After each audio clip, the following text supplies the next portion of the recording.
Olá pessoal, tudo bem com vocês? Estamos aqui novamente para mais uma aula de língua portuguesa e o tema de hoje vai ser o quê? Estudo da língua. Vamos falar sobre os tipos de discurso, discurso direto e discurso indireto. Ah, professora, o que vem a ser isso daí?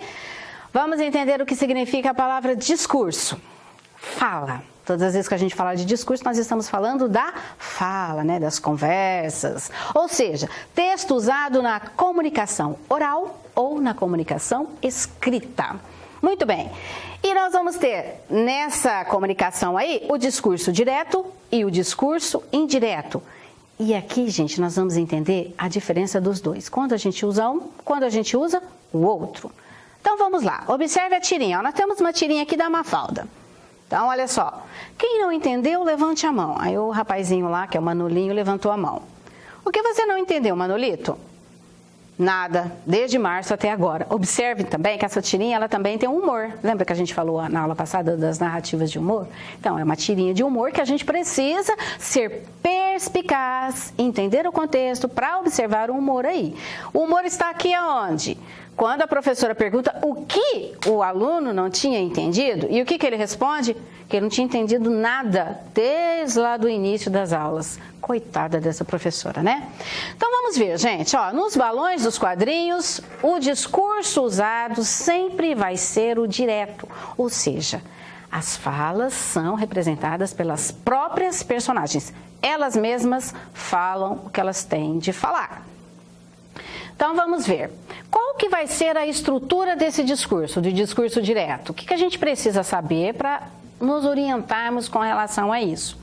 No discurso direto, gente, as palavras e pensamentos das personagens são reproduzidas tal como foram formuladas, que é aquilo que eu falei. A personagem fala por ela mesma, com as próprias palavras. Na língua escrita, o discurso direto, em geral, é introduzido por 2 pontos. E apresentado entre aspas ou precedido de travessão. Então, esse é um recurso clássico do discurso direto. Para introduzir a fala da personagem, usa-se o travessão. Aliás, desculpa, os 2 pontos. O travessão ou, às vezes, as aspas, que normalmente é a apresentação dos pensamentos da personagem. Na língua oral, usam-se a entonação e os gestos imitativos da fala. Diferentemente da escrita, se nós vamos usar o discurso direto na linguagem oral, vai ser a entonação que vai nos permitir entender se a fala está sendo feita diretamente ou indiretamente, certo? É pela entonação e pela imitação. Pode ser introduzido por verbos de elocução. Agora pegou, hein? Que nome que é esse? Verbos de elocução? Ou ainda chamados verbos dicente. O que significa isso? Gente, esses verbos são os verbos de voz. Eles introduzem, né, o discurso direto também. Quais são esses verbos? Dizer, pedir, retrucar, responder, falar, perguntar e sinônimos. São vários os verbos dicentes, né? A função deles é indicar que uma personagem vai falar. Então, ele vai introduzir essa fala. Então, observem aqui. O professor afirmou. O texto é interessante. Há o verbinho que nós usamos ali, que a gente chama de verbo de elocução ou dicente. Olha lá, ó, o verbo afirmar. Então, nós temos aí os 2 pontos e o travessão indicando que é um discurso direto. A própria personagem está falando, no caso aqui, o professor. Papai me perguntou, você fez a tarefa? Observe que no primeiro ali nós temos uma frase declarativa. Aqui a gente já temos uma interrogativa. Então, ó, papai me perguntou. Qual que é o verbo dicente aí? O verbo de elocução? Perguntar. Você fez a tarefa? Então, a própria personagem faz a pergunta.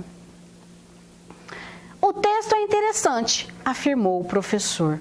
Observe que nessa construção aqui nós temos uma diferença. Ela não foi introduzida pelos 2 pontos. E já começa direto com a fala da personagem. Observem, a travessão, o texto é interessante. E o verbo dicente, ou o verbo de elocução, ele vai lá para depois da fala. Afirmou o professor. Essa também é uma outra construção que se pode fazer usando o discurso indireto. A gente vai colocar a fala primeiro e depois a explicação de quem está falando. Nesse caso, nós não vamos usar os dois pontos, e sim um travessão antes da fala e o tracinho ou o travessão depois da fala, explicando, utilizando aí o verbo dissente, explicando quem foi que falou. Você fez a tarefa? Perguntou o pai. A mesma coisa, né? A mesma construção. Então, nós temos aí dois exemplos que nós não usamos os dois pontos como introdução, e sim os travessões. E o discurso indireto? O que acontece com o discurso indireto? Diferentemente do direto, não vai ser a personagem quem vai falar. Nesse caso aqui, a reconstrução da fala do discurso direto é feita em terceira pessoa, porque quem vai falar o que a personagem falou não é ela, e sim quem está narrando o determinado fato. O narrador reproduz a fala da personagem adaptando a sua própria voz. Então, ou seja, eu vou falar alguma coisa que alguém falou, então eu vou usar o quê? As minhas próprias palavras para reproduzir aquela fala. Nesse caso, é o discurso indireto. Por exemplo, você assistiu um filme e vai contar o que aconteceu desse filme. Então, você vai usar aí as suas palavras para contar esse filme. Mas vamos supor que você estava conversando com alguém e alguém te deu uma informação e você precisa repassar essa informação. É a mesma coisa. Você vai dizer o que a pessoa disse para você com as suas palavras. Nesse caso, não é a pessoa que está falando, e sim você usando as informações dela com as suas palavras. Discurso indireto. Então, vamos ver como é que fica aqui no textinho, na frase. O professor afirmou que o texto era interessante. Aqui, eu não coloquei a fala direta da personagem, que no caso é o professor, que é aquele exemplo que nós demos anteriormente. Então, eu transformei aquele exemplo, o professor afirmou, o texto é interessante. Aqui não. Aqui, nós estamos usando o discurso indireto, adaptando, para as nossas palavras. O professor afirmou, continuo usando os verbos discentes aqui, os verbos de locução, mas já não vou usar mais os outros marcadores, que são os dois pontos e o travessão, porque eu só estou reproduzindo o discurso direto. O professor afirmou que o texto era interessante. Papai me perguntou se eu tinha feito a tarefa. Mesma coisa, já estou aqui reproduzindo o discurso direto. Papai me perguntou, verbo dissente perguntou, continua, mas sem as marcações dos dois pontos e do travessão. Papai me perguntou se eu tinha feito a tarefa. Observe que na primeira frase eu uso o que para fazer essa transformação. E porque é uma frase declarativa. Na segunda frase, que era uma frase interrogativa, ao invés do que, eu vou usar a palavrinha se, para poder dar essa entonação de terceira pessoa. Então, vamos praticar. Olha lá. Meu amigo disse: gosto muito mais de jogar futebol que de andar de patins. O que nós vamos fazer aqui? Nós temos um discurso direto, a própria personagem está falando. Eu vou transformar esse discurso indireto em discurso indireto. Como é que vai ficar? Observem lá.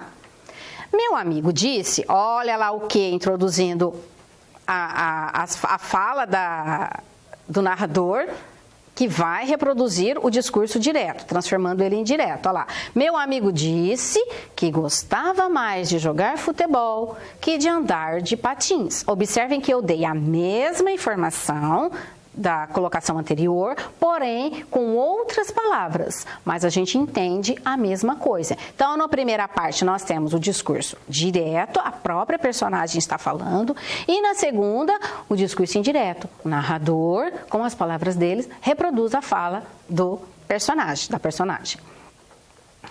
Outra frase. O professor afirmou à turma. A resposta do exercício está correta. Temos aqui um discurso direto. O próprio professor fala da informação. Vamos transformar para o discurso indireto. O professor não vai falar mais. O próprio narrador, com as palavras dele, refaz a fala. O professor afirmou à turma que a resposta do exercício estava correta. Observe, gente, que além da gente introduzir ali a palavra que, a gente também precisa modificar a flexão verbal. Ali, ó, a resposta está correta. Quando eu vou passar para o discurso indireto, eu preciso observar esse verbo também. Olha lá, ó, o exercício estava, a resposta do exercício estava correta, certo? Então, observem que eu preciso observar a questão da flexão verbal. Isso é muito importante, porque na fala do professor, ele está usando o verbo lá no presente. Aqui, quando nós vamos reproduzir essa fala, ela já aconteceu. Então, eu preciso usar o verbo flexionado no passado. No caso aqui, ó, pretérito imperfeito, certo? Próxima.